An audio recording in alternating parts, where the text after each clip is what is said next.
Monday, July 14 edition of PFT PM. Two important updates. First of all, PFT Live returns in only 2 weeks. July 28, Chris Sims will be back. We go on the road, I think, as of the 30th to Canton, Ohio, in advance of what happens there on Thursday, the 31st, the Hall of Fame game.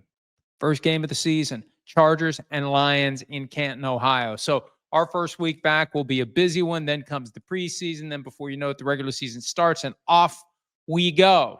2 more weeks of PFT PM until then. By the way, second important update, got a new microphone.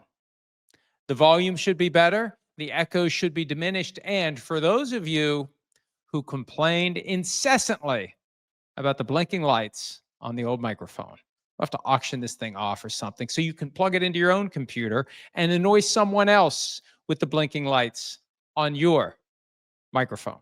Okay, get to it. Topic 1. And this is one of the reasons why coaches and general managers throughout the league sleep with one eye open during this quiet time in the net. I'm just making sure the microphone's still working because we did have a slight technical issue, but it is still working. I'm sure Gary would text me if for some reason it craps out. Quiet time entails bracing yourself for that phone call that could inform you that one of your players who is not under your thumb in your facility has gotten himself in trouble. The Browns got a phone call on Saturday. Quinshon Judkins, second-round pick, unsigned, more on that in a second, arrested for misdemeanor domestic battery in Florida, spent the night in jail, was released on $2,500 bond, and this now has multiple different angles and wrinkles that are relevant to the National Football League. And obviously, he is entitled to all presumptions under the law, presumption of innocence, everything that goes along with that. He has all the rights that are available to anyone who's been accused of anything. On the other side of the coin, there is an alleged victim who, for now, accuses Quinshon Judkins of battery. That process will play out in the criminal courts. It's possible there could also be a civil lawsuit at some point. We have seen allegations like this that are only in criminal court. We have seen them in criminal and civil. We have seen them in civil court only and no criminal court. We've seen, back to Ezekiel Elliott, when he was suspended by the NFL, there wasn't a prosecution or a civil action involving the Cowboys running back who was eventually suspended 6 games for violation of the personal conduct policy. So the prosecution moves forward. The NFL has 2 different things that are relevant under the personal conduct policy. First and foremost, the NFL will take no official action as it relates to a potential suspension or other discipline until the criminal case is over. I get asked questions all the time about Rashee Rice, the Chiefs receiver, who has 8 pending felony counts arising from that street racing incident that we all saw on video. We all saw it. It looked like a video game. Rice and a friend driving through traffic caused an accident. Rice facing multiple felony counts. NFL not taking any action under the personal conduct policy until the criminal case is resolved. And as of last year, the NFL, and this gets into the second point, the NFL not putting Rashee Rice on paid leave. Okay, despite the 8 felonies, felony charges is one of the ways to end up on paid leave. The other way, violence relating to domestic situations. And we've seen in the past that has gotten guys placed on paid leave, officially known as the commissioner exempt list. It's available for a wide variety of alleged misconduct, but typically it is domestic violence that will trigger the NFL to put a guy on paid leave. So that is the separate track. Whatever the NFL does by way of potentially suspending Quinshon Judkins without pay, that gets deferred until after the criminal case is over, whenever that may be. Sometimes it moves quickly, sometimes it doesn't. As to the possibility of paid leave, that can happen fairly quickly. The league does a preliminary investigation, comes to a conclusion as to whether or not they should put him on paid leave. And it is PR driven. That's why I've had a problem with it from the get-go. They claim it's not punishment. Of course it's punishment. For most people, being on paid leave from jobs they hate, hey, that's not bad. It's better sitting there watching the clock move backward until quitting time. I've had plenty of jobs I hated. I had plenty of days where I could have sworn the clock was moving backward. Football players want to play football. Quinshon Judkins wants to get started with his career. If he gets put on paid leave, that is punitive. So that could happen. That could happen. We'll see. And it all will be playing out in the coming days and weeks and sooner than later because the Browns will be going to camp soon. If the NFL is going to do something about it, and the reason the NFL does it, they don't want to have games broadcast where TV, radio announcers have to tell the world that the guy that just ran for 7 yards on 1st and 10 has a pending misdemeanor domestic battery case. They don't want those guys to be talked about. Out of sight, out of mind, out of mouth. They don't contribute to the potential bad PR that the NFL may face by having players on the field who are facing these charges, even if they're ultimately acquitted. That's the problem with it. So much for innocent until proven guilty if you're going to be kept from working simply because the charge is pending. Now, I'd like to think the NFL does enough of an investigation to come to the conclusion that there's sufficient evidence to warrant paid leave. And I'm assuming they do. But remember, this is all driven by PR. We don't want people to have to talk about a guy who's got a pending domestic violence charge against him. Now, the complicating factor for Judkins, and this does into the second topic of the day, you got 30 second-round picks that are currently unsigned. And this all flows from the issue of how much of these contracts for the second-round picks will be fully guaranteed. As of last year, only the first-round picks got fully guaranteed contracts. And remember that whenever someone says, oh, NFL players should have fully guaranteed contracts. Every first-round pick every year gets a 4-year fully guaranteed contract. This year, the Texans stepped out of line. The Texans gave Jauan Higgins, the second pick in round 2, a fully guaranteed contract. That blew up the trend. That extended the full guarantees into round 2. To the extent there's collusion, the Texans didn't get the memo. Now, when the second pick in round 2 got his fully guaranteed deal, that forced the Browns, with the first pick in round 2, linebacker Carson Schwessinger, he got a fully guaranteed deal as well. So picks 3 through 32 in round 2, no deals yet. And it's not that they all want fully guaranteed contracts. We have an item that we posted over the weekend that lists the percentage that was fully guaranteed for last year's slots in round 2. And it gets down to, if I recall correctly, 52%. So there's a drop-off that goes player by player. The problem is, now that the first 2 have pushed the ceiling to 100, where do the rest land? How far down round 2 does the 100% full guarantee go? Enter Quinshon Judkins. There's a thought now in league circles that he'll do a deal that guarantees less than 100% and that will be the ceiling, and then they'll just fall in like dominoes. Remember, you line up dominoes back in the days when we had nothing to do, no video games, 3 TV channels. You'd line up dominoes and flick the first one. In theory, once Judkins does his deal, the rest of the players in round 2 will follow suit with a little bit less, a little bit less, a little bit less in full guarantees. And the agents who I think would just like to get these deals done, they can blame Judkins. Judkins got arrested. He did a deal for X% fully guaranteed, whatever the number is, 95, 94, 90, whatever. And that screwed it up for the rest of us. And everybody had to follow suit, boom, boom, boom, thereafter. And that probably makes Nick Sirianni, the third pick in round 2, that makes his the hot spot because he could still try to get 100% from the Seahawks. Because if Judkins does less than 100, Jauan Higgins at number 2 is at 100. Where does the third pick in round 2 fall? He could try to get 100.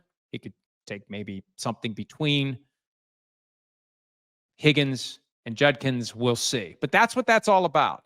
And as I argued over the weekend, and this was an idea that someone raised with me that actually makes a lot of sense. As we arrive at training camp, the players who don't have contracts are holding out. Even though they're not under contract, they're holding out for more. There was and this has come up from time to time. Are you really a holdout if you're not under contract? Well, you're holding out for more. You're not at practice. You're not working. You're trying to get more. You don't have a contract, so you don't have any financial penalties, but you are not there and you want more. So we have 30 of these guys who are holding out now.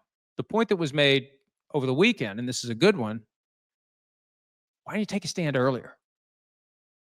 Why didn't you band together all second-round picks and not show up for mandatory minicamp, not show up for the offseason program? All of these guys signed the participation agreement that caused them to show up and work for free. They get a per diem, but they're working for free. They're working without contracts. They're acting like employees even though they aren't. They did it for all of the offseason program, and now they're going to take a stand? I mean, the thinking is this will go fairly quickly. And once one guy takes less than 100% fully guaranteed on his second-round deal, the rest will fall in line. And Judkins becomes the obvious guy to do it because he just got arrested. That's the thinking as to how this is going to unfold. So we'll see. But what should have happened, and look, this is partially the NFL Players Association's fault. We'll be talking about more about them coming up. But, like the NFLPA didn't try, as far as we know, to get all the agents for the unsigned second-round picks on the same page and come up with a joint approach. And collusion is permitted. It's not a double standard. Well, I guess it is, but it's acknowledged. It's okay. The players are allowed to collude. The teams aren't. And one of the problems is getting all the agents to work together in an inherently competitive environment. That's the irony here, if that's even the right word. And I never do know. Owners are supposed to be hotly competitive, but they find a way to lock arms on certain issues that help all of them. Agents have the right to lock arms and work together and get their players better deals by cooperating, coordinating, and colluding, and they don't. This is a prime example where they could get all the agents together, come up with a percentage that you want. How far does 100 go? Who gets 99? You have a full 30-man proposal that gets sent to the teams. And the message would be, this is what they get, and none of them is going to show up until they all get it. Let us know when you're ready to do the deal. The problem is the agents don't want to work together, even though they're allowed to. And the more fundamental problem is you're basically asking 30 players to go on strike. And we know from history that football players don't want to strike. They want to play football. That's the fundamental problem. That's the imbalance between the league and the union. The league will shut the sport down for a year. The Players Association will not. And this is a microcosm of that. 30 players will not band together and stay out of camp to help each other. Period. And before we even get to that, the agents won't try to do it. Before we even get to that, I don't think the NFLPA has even tried to do it, although they should be. All right. Guy who's trying to get a new contract, either from his current team or a new one. Jauan Jennings. Now, there was a time during Super Bowl 58 as the 49ers were beating the Chiefs. Conversation in the press box among the PFT crew, because Shereen Williams has one of the Super Bowl MVP votes. There aren't many. Who's the MVP if the 49ers win? And there was a moment during the game where, and there were different names that came up. Chase Young at one point, Christian McCaffrey was kind of the default, but Jauan Jennings was having a day. And Jauan Jennings' contract expired after that game. And I remember being surprised by his deal. It didn't seem like as much as maybe he should have gotten, like 2 years, $15 million, I believe. Well, now that Deebo Samuel is gone, now that Brandon Ayuk is recovering from a torn ACL, now that Jennings is kind of de facto starting lineup with Ricky Pearsall, Jennings wants more. And his agent, Drew Rosenhaus, activated the Adam Schefter bat signal and told Schefter, and this is how I'm sorry if I'm blowing up anyone's spot as to how this works. Rosenhaus recruited Schefter to put this out there because Schefter's got the 12 million plus follower megaphone. So Rosenhaus knows who to go to get that out there. Jennings wants a new contract or he wants to be traded. And he's got 1 year left under his deal. And look, two sides of the coin. One, the 49ers say, you signed the contract, bro. It's not on us. You signed it.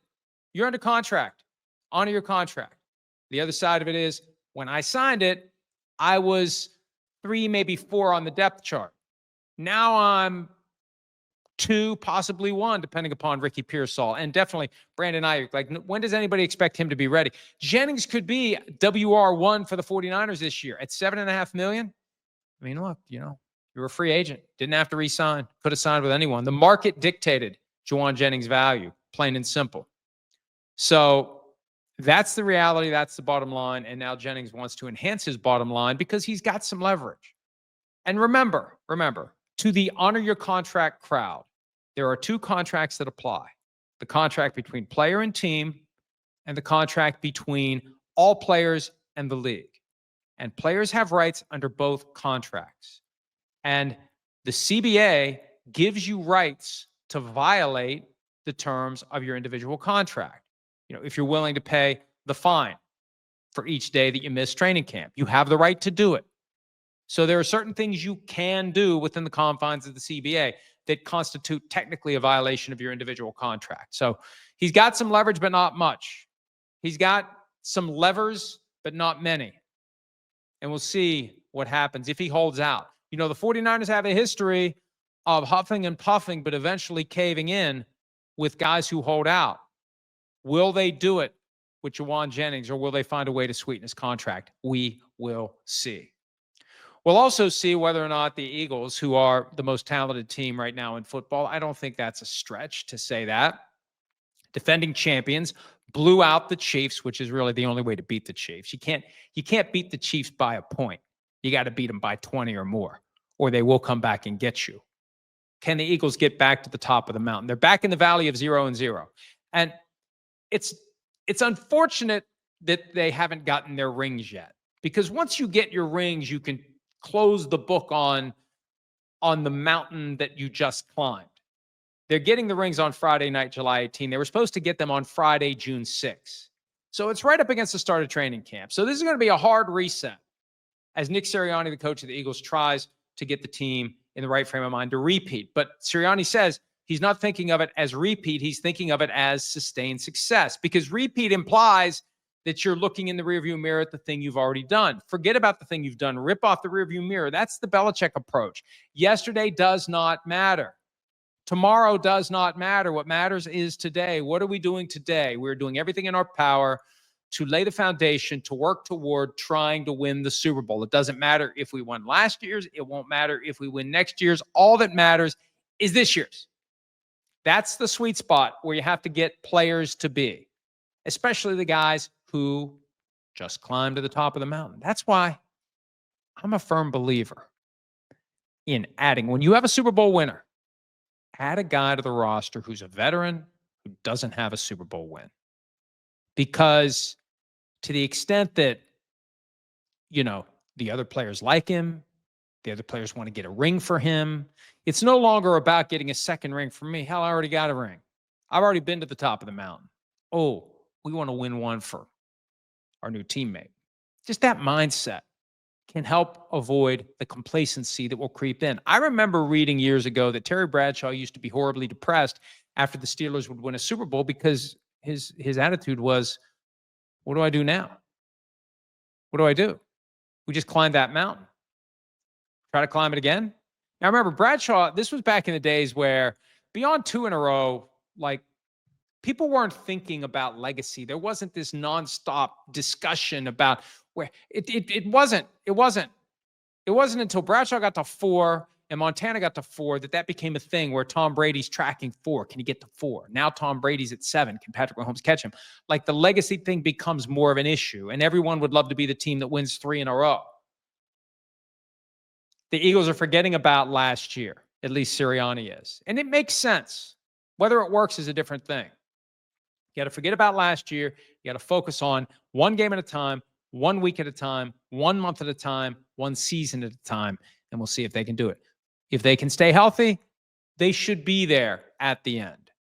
And when you look at the games they played in the postseason, it really was just that Rams game that introduced a little bit of doubt as to whether or not the Eagles would get to the Super Bowl and win it.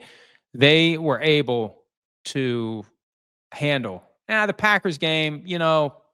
That could have gone either way, but it was that Rams game where the Rams were driving and they could have won the game. That was the only scare that the Eagles had in the postseason. They're good enough to get back to the postseason, obviously. They're good enough to get back to the Super Bowl. They're good enough to win it again. All right. The issues with the NFL Players Association, and I have been encouraged by the engagement that I've witnessed from fans.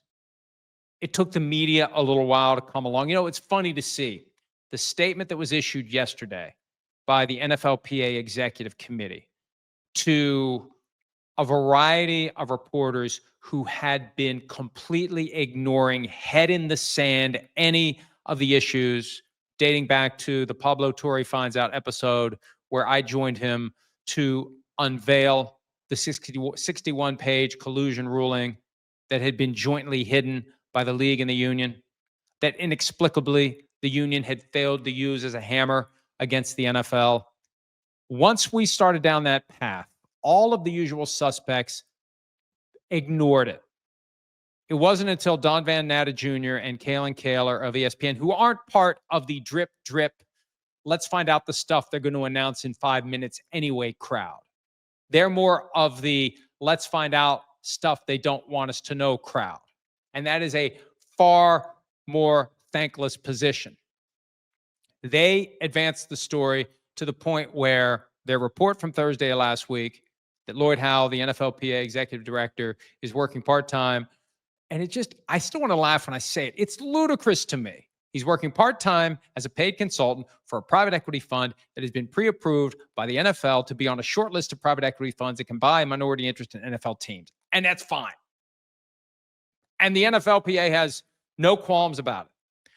That created, I think, some stuff at the NFLPA. Whatever the fire was, and there was plenty of chatter that Howell could be out and Don Davis could be in as the interim executive director. That was rampant. No one had reported that, but that talk was out there. By Friday afternoon, threat neutralized. Lloyd Howell isn't resigning. Lloyd Howell isn't going to be removed anytime soon. The process needs to play out. And so on Sunday, like, you know, a weekend in the summertime is a great reset on a news cycle. The NFLPA should have just let it go. As Chris Long said on the Greenlight podcast late last week, all they have to do is kick the can to the opening of camps and everyone will move on. That's when the bright, shiny objects start rolling down the assembly line, Lucy and the Chocolate style, and all of us with our goldfish brains forget about all this other crap and focus on the next game, the next thing, the next whatever comes out of the games that are to be played. All they had to do was get to the Hall of Fame game. It's 17 games away. That's all they have to do now. 17 days away, excuse me. So on Sunday, that's what made this statement that got circulated to many reporters who have otherwise ignored the entire story. And I'm sure for a lot of people, this statement drops into their Twitter feed and they're like, what the hell is this? And my suspicion is, semi-educated guess is, a lot of players were like, what the hell is this? And I wonder how this thing was received by players who previously didn't know anything about these issues, previously didn't know that there had been a partial victory in the collusion case that was hidden for months by Howell.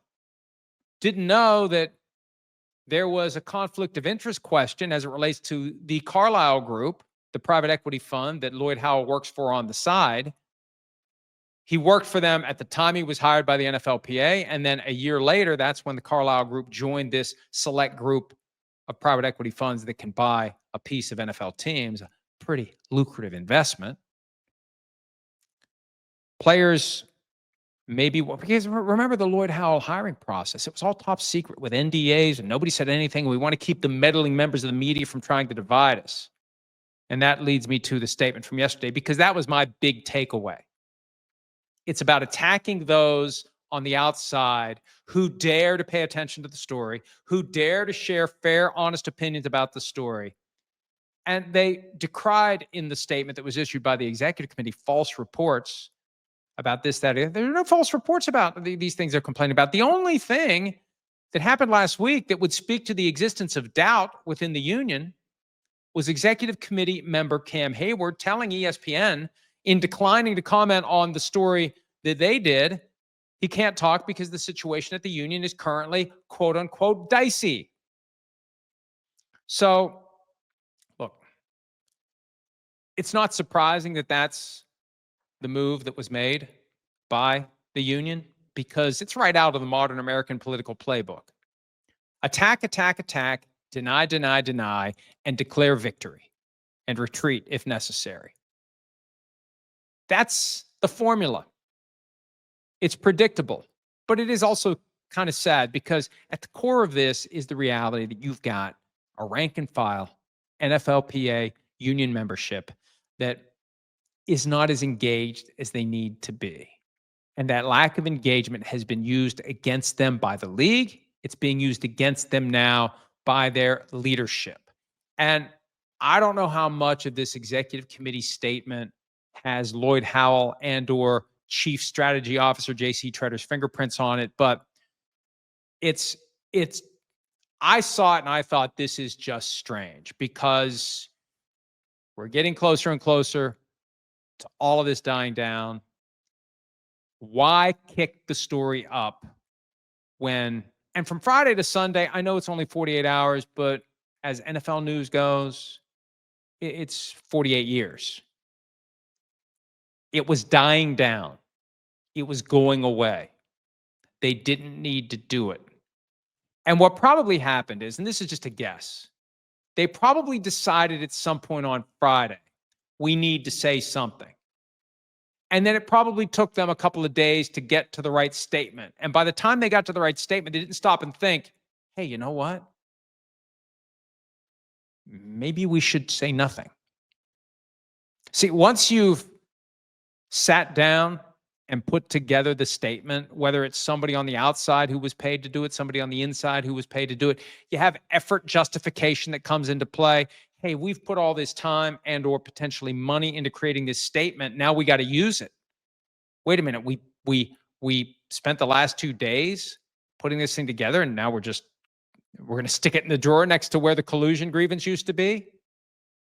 So the whole thing was just kind of strange. And I wonder where it goes from here. I wonder what further reporting will happen this week, because there are 3 issues that an outside lawyer is investigating, presumably. It started with the one team partners probe, something about compensation, potentially equity options, whatever, some sort of something that was possibly available to MLB PA Executive Director Tony Clark and to Lloyd Howell as the NFLPA Executive Director, because this one team partners, this licensing group, is a product of multiple different sports unions. Something landed on the FBI's radar screen. There's an investigation. There's something.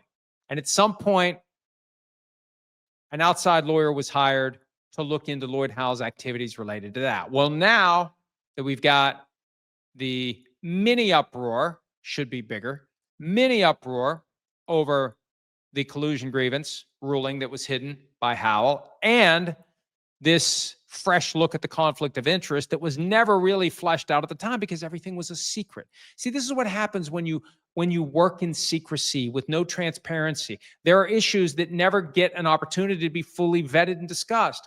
Why in the hell would Lloyd Howell not have been told at the time he took the job, you've got to give up all external employment? Why does he need external employment?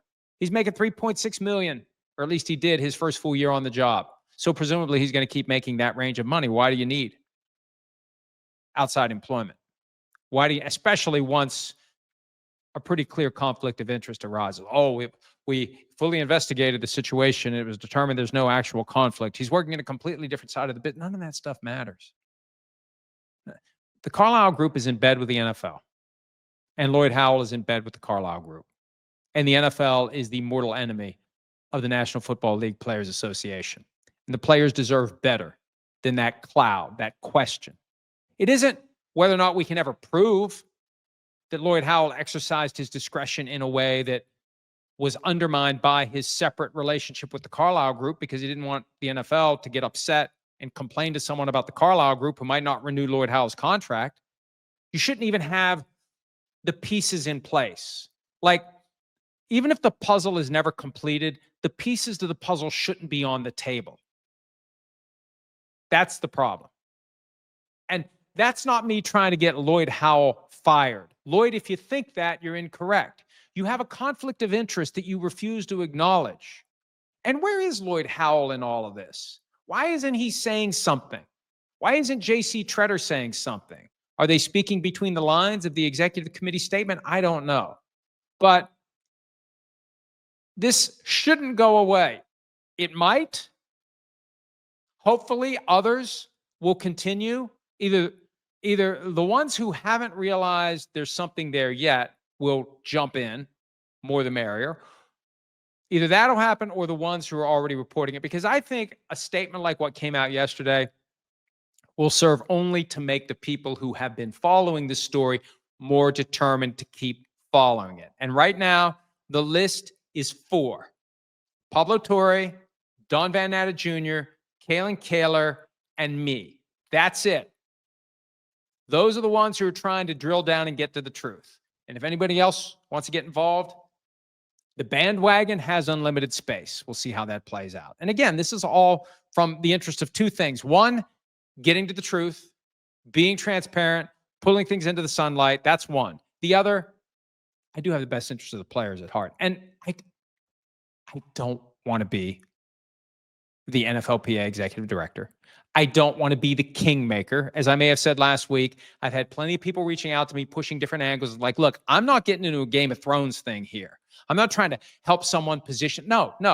I care about the players. The players ultimately have to pick who their next leader will be if they choose to move on from their current leader. I care about making sure that they are properly positioned for the next CBA negotiations, because here's what's coming, players, in the next CBA negotiations. 1, 18-game regular season. 2, up to 16 international games per year. And 3, your 50-50 split of every dollar that comes through the cash register, that's gone. Oh, trust me, that's gone. And the question is, what are they going to give you? What are they going to pay you? What is your best financial deal going to be? Because they know at the end of the day, whatever the best offer is before the day comes for you to lose game checks and not get to play football, you will take it. And I'm surprised they haven't driven a harder bargain in the past. And I'm concerned they're going to drive a harder bargain than ever now, because I don't know that your current non-player leadership is in position to fend them off the way that maybe they should. Okay, a couple of questions before we wrap up. Brandon Elkins, what percentage of owners would take full advantage of no salary cap if the cap were to be removed? Are there any teams that would relish the chance to buy as close to an approximation of a Super Bowl roster as possible? I'll believe it if it ever happens. Remember when they had an uncapped year in 2010, the year before the lockout? The Cowboys and Washington eventually got in trouble, and it was clearly collusion. They got in trouble. They lost salary cap space after the fact because they treated the uncapped year as uncapped. Now, since then, I don't know that the Cowboys would really go all in. Jerry Jones says you'd be surprised at the size of the check that I would write if it would guarantee me a Super Bowl win. My theory is we'd be surprised because it's so small, because he continues to drag his feet and cost himself money and do inexplicable things when it comes to taking care of his key players. But I think there would be more teams if we took away the salary cap, because if you take away the cap, you take away the floor. There are more teams that would be happy the floor is gone than there are teams that would be happy the cap is gone. And you would have teams spending less than what they're required to spend under the CBA. You'd have more of those teams than you would have teams blowing it out of the water. And you know what would happen? Some of those teams that would be spending less than what they're currently required to spend, some of those teams would end up being pretty good, because the lifeblood of your roster is your young players who are paid a restricted amount under the rookie wage scale. And if you just make those guys the centerpiece of your team, and you selectively keep some and let some go when they become free agents, and you're doing a good job of drafting and developing, you can get a lot more value out of the cheaper players on your roster, the young cheap players, than you do out of the older ones. So there will be plenty of good teams that are draft and develop, selective in keeping their own free agents. And there would be successful teams who are spending less, far less than the teams that would be trying to buy their way to a Super Bowl roster. RB Roughnecks. Why would the union want someone like Lloyd Howell in the first place? Wouldn't you want someone with NFL experience who has absolutely no ties to 345 Park Avenue? Also, if a prominent figure like Patrick Mahomes, Lamar Jackson, J.J. Watt comes out and calls for Howell's dismissal, how does he stay? Look, I've been surprised at how few people have been saying anything. The only former players who have said anything are Chris Long and J.J. Watt. No current player has said a word. And I think what happens in a situation like this, and it's Orwellian manipulation, possibly, but when the questions come from the outside, player leadership, perhaps led by non-player leadership, or at least instigated by non-player leadership, they circle the wagons. And we blame the people on the outside. That was the justification they used for the top secret Lloyd Howell hiring process in 2023. We don't want people on the outside influencing our process. We don't want people dividing us. And the irony is, a group that is solidified as it relates to media, be that solidified when it comes to dealing with the league. Stand up and say, we'll take a work stoppage to get what we think we deserve. Stand up and say we'll go on strike and we won't cross the picket line. Show some of that solidarity that you direct to the media, mainly to protect the turf of the people who are running the league than to protect each other. Show some of that to the league. JShuck21, how does the NFL collusion case play with Congress and their antitrust exemption? Well, John, this is a great example of what could have been done with that ruling when it came out in January.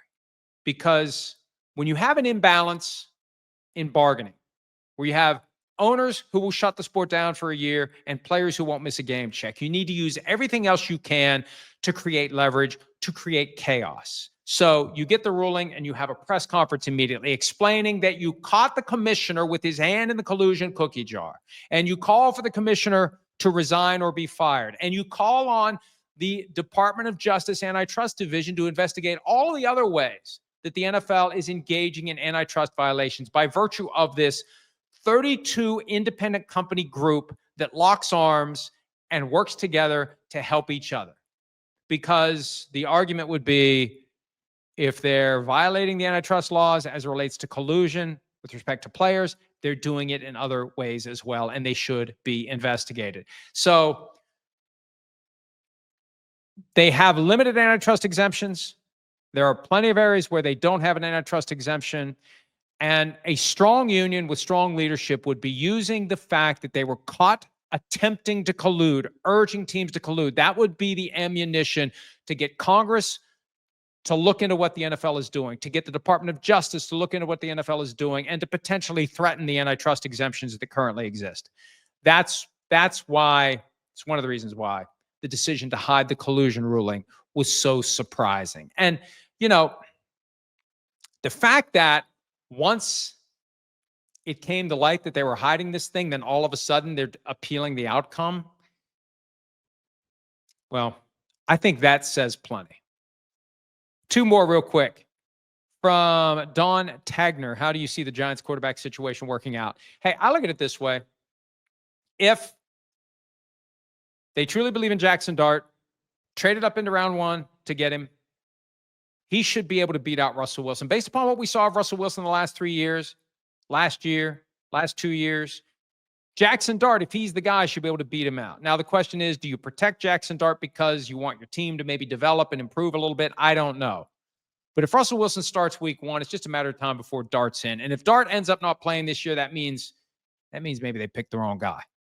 At some point, they need to see what he can do in 2025. And the sooner, the better. And if he truly is the guy that they think he is, he should win a fair competition. And that's the other factor to keep in mind.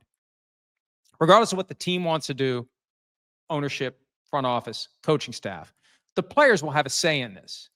And if they see that Jackson Dart is dramatically better than Russell Wilson, they're going to demand that Jackson Dart play because they want to win football games. That is a very important factor that gets overlooked far too often. What does the locker room want?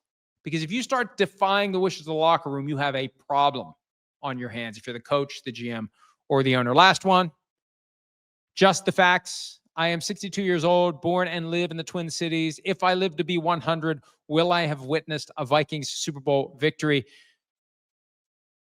Mr. Just the Facts, let me give you one basic fact. I don't own a crystal ball, but based upon the 50 years that I have been closely following the National Football League, based upon all the things I have witnessed from the perspective of the Minnesota Vikings, they will have many competitive seasons between now and the time you turn 100.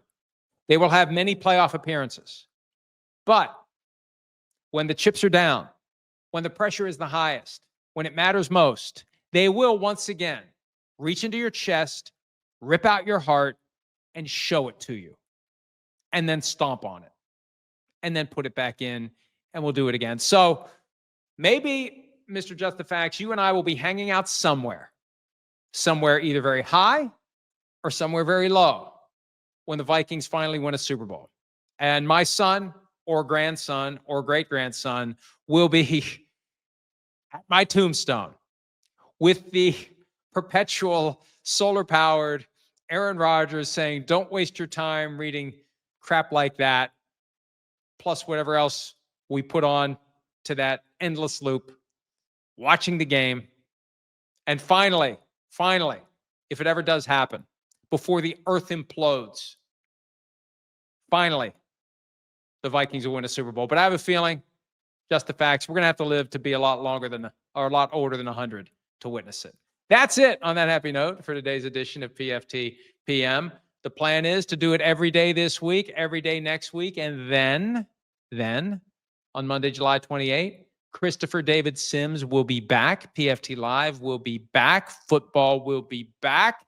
Can't wait for that. Until then, you get your fix here every day, and you check us out around the clock at ProFootballTalk.com. See you back here on Tuesday. Hi, it's Mike Florio. Thanks for watching PFT on YouTube. Hit subscribe for the latest news and analysis from Pro Football Talk.